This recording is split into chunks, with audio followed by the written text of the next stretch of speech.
అపోస్తలుల కార్యములు 22వ అధ్యాయము. సహోదరులారా, తండ్రులారా, నేనిప్పుడు మీ ఎదుట చెప్పు సమాధానము నాలకించుడి. అతడు హెబ్రీ భాషలో మాటలాడుట వారు విని ఎక్కువ నిశ్శబ్దముగా ఉండిరి. అప్పుడతడు ఈలాగు చెప్పసాగెను. నేను కిలికియలోని తార్సులో పుట్టిన యూదుడను.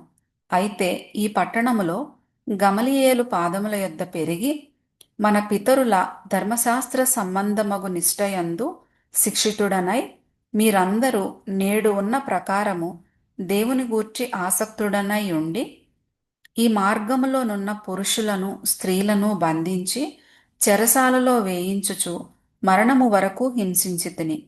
ఇందును గూర్చి ప్రధాన యాజకుడును పెద్దలందరూ నాకు సాక్షులై ఉన్నారు. నేను వారి వలన సహోదరుల యొద్దకు పత్రికలు తీసుకొని దమస్కులోని వారిని కూడా బంధించి దండించుటకై యెరూషలేమునకు తేవలెనని అక్కడికి వెళ్ళితిని. నేను ప్రయాణము చేయుచు దమస్కునకు సమీపించినప్పుడు మధ్యాహ్న కాలమందు ఆకాశము నుండి గొప్ప వెలుగు అకస్మాత్తుగా నా చుట్టూ ప్రకాశించెను.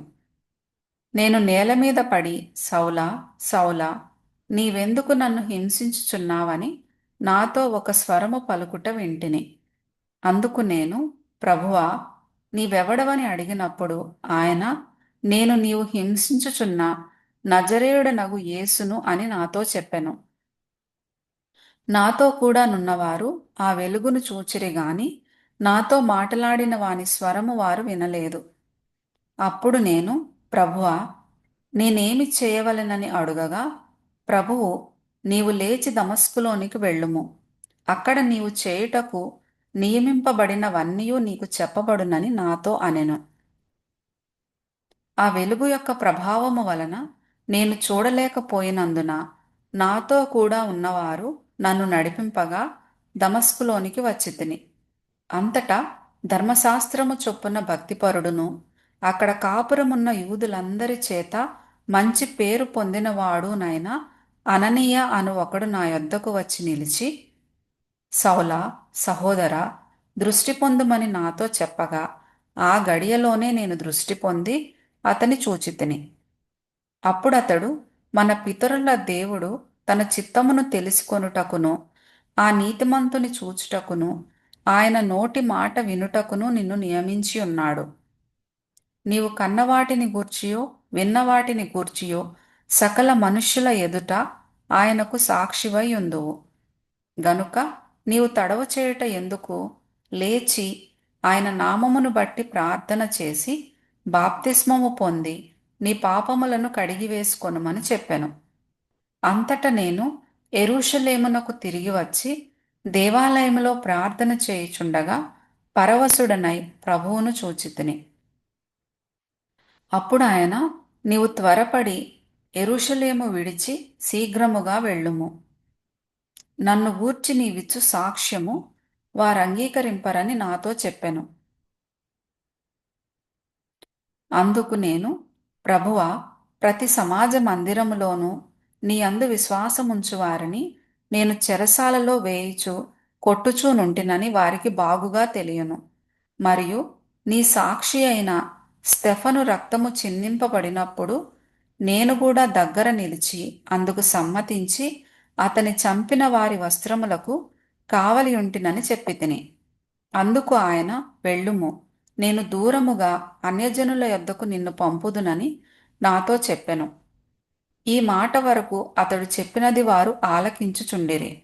అప్పుడు, ఇటువంటి వాడు బ్రతుకతగడు, భూమి మీద ఉండకుండా వానిని చంపివేయుడని కేకలు వేసిరి.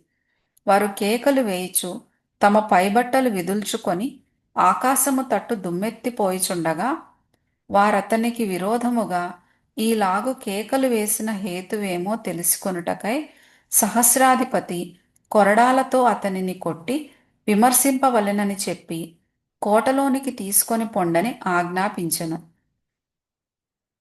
వారు పౌలును వారులతో కట్టుచున్నప్పుడు అతడు తన దగ్గర నిలిచియున్న శతాధిపతిని చూచి, శిక్ష విధింపకయే రోమియుడైన మనుష్యుని కొరడాలతో కొట్టుటకు మీకు అధికారమున్నదా అని అడిగెను.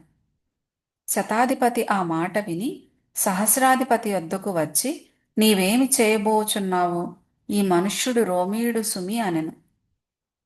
అప్పుడు సహస్రాధిపతి వచ్చి అతనిని చూచి, నీవు రోమీయుడవా? అది నాతో చెప్పుమనగా అతడు అవునని చెప్పెను. సహస్రాధిపతి, నేను బహుద్రవ్యమిచ్చి ఈ పౌరత్వము సంపాదించుకొంటిననెను. అందుకు పౌలు, నేనైతే పుట్టుకతోనే రోమియుడనెను. కాబట్టి అతని విమర్శింపబోయిన వారు వెంటనే అతనిని విడిచిపెట్టిరి. మరియు అతడు రోమియుడని తెలుసుకొన్నప్పుడు అతని బంధించినందుకు సహస్రాధిపతి కూడా భయపడెను. మరునాడు యూదులు అతని మీద మోపిన నేరమేమో తాను నిశ్చయముగా తెలుసుకొనగోరి సహస్రాధిపతి అతని వదిలించి ప్రధాన యాజకులను మహాసభ వారందరూ కూడి రావలెనని ఆజ్ఞాపించి పౌలును తీసుకొని వచ్చి వారి ఎదుట నిలువబెట్టెను.